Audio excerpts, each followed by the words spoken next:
Magandang araw mga kaslam, mga kagilas. Huwag mabigla ha, may malaking problema ngayon ang Gilas Pilipinas. Injured si Car Tamayo. Hindi pa klaro kung kailan siya babalik. Ang tanong ngayon, sino ang sasalo ng role niya bilang backup ni Justin Brownlee sa 3 at 4 na posisyon?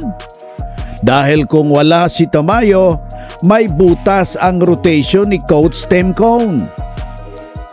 Si Car Tamayo ay mahalaga sa sistema ni Coach Tim Cone dahil siya ang primary backup ni JB, stretch 4 na kayang tumera sa labas.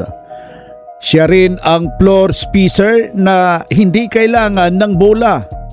Kaya ang papalit sa kanya ay dapat versatile, may depensa at kayang sumunod sa sistema. 4 na posibleng kandidato. Unahin natin si Justin Baltasar, 6'7" to 6'8", natural power forward. Mataas ang basketball IQ. May international experience. Pero hindi consistent ang shooter. Mas effective siya sa loob. Safe choose siya. Pero hindi exact kapalit ni Tamayo pagdating sa spacing. Pangalawa, next itong si Troy Rosario. Dating Gilas mainstay.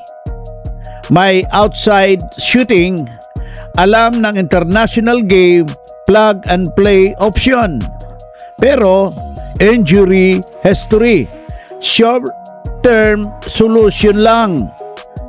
Kung kailangan ng agarang tulong, logical choice si Troy. Pangatlo, ngayon si Francis Lopez, 6'5", athletic. Kayang magbantay ng multiple position, merong modern wing type, pero bata pa. Kulang sa international experience. Hindi pa ready ngayon, pero mataas ang future potential. At ang huli itong si Jeremiah Gray.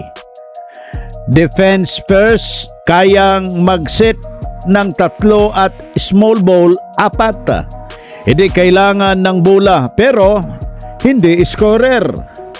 Kung system basketball ang hanap, sakto siya kay Coach Tim Cone. Kung isa-isahin natin, pinaka-safe Baltasar, pinaka-ready ngayon si Troy Rosario, future option Francis Lopez, B-System Pete, si Jeremiah Gray. Depende sa lahat kung short term o long term ang kailangan ng Gilas. Ikaw kagilas, sino ang pipiliin mo bilang kapalit ni Car Tamayo? Paki-comment mo dyan sa baba. At para mas sulit na Gilas content, huwag kalimutan i-like, i-subscribe at i-share para sa Gilas Pilipinas. Magandang araw mga kaslam!